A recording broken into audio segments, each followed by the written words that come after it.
Assalamualaikum everyone. Today I am here with the new chapter of the book Radiant Way, that is A Midsummer Night's Dream. Quarrel Friend Magic Juice. One midsummer night, the fairy king and the fairy queen had a quarrel. Quarrel means a heated argument or disagreement, typically about a trivial issue and between people who are usually on good terms.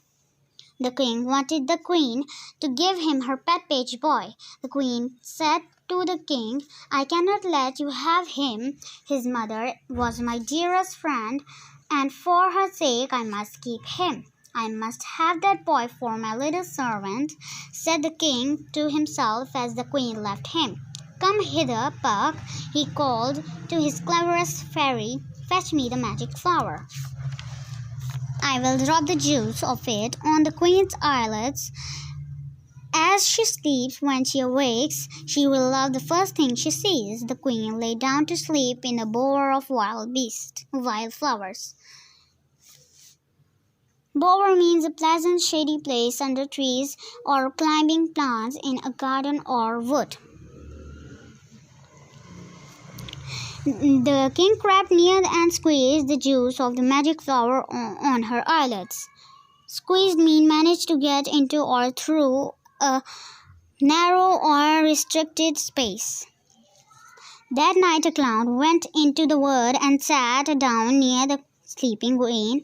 Puck saw him and said, "What fun it will be if the queen sees this clown when she awakes. I can make him even funnier than he is."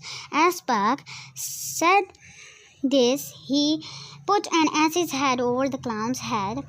This made the clown go stumbling about. Stumbling means making repeated mistakes, especially in speech. And the noise awoke the fairy queen. "What angel is this?" she called and ran to hug him. The queen called to her fairies, "Peace Blossom, Cobweb, Mustard Seed, Moth, be kind to this gentleman." The clown was very pleased with his little servants and began to order them about.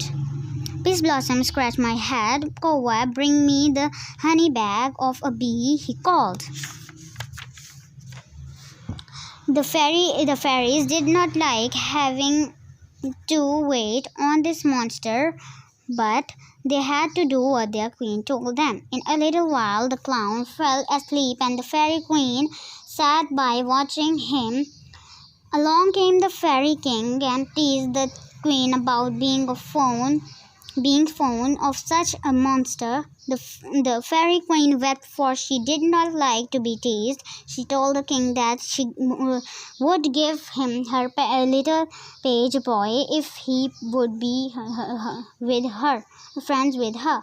The king was so glad that he sent Puck for another magic flower. The next morning he squeezed the juice of it on the eyelids of the queen as she lay asleep in her bower. When she awoke, she saw the clown as he was and was glad to trip off to fairyland with the fairy king. Before going, the king took off the ass's head so that when the clown awoke, he was himself again. Thank you for watching my video.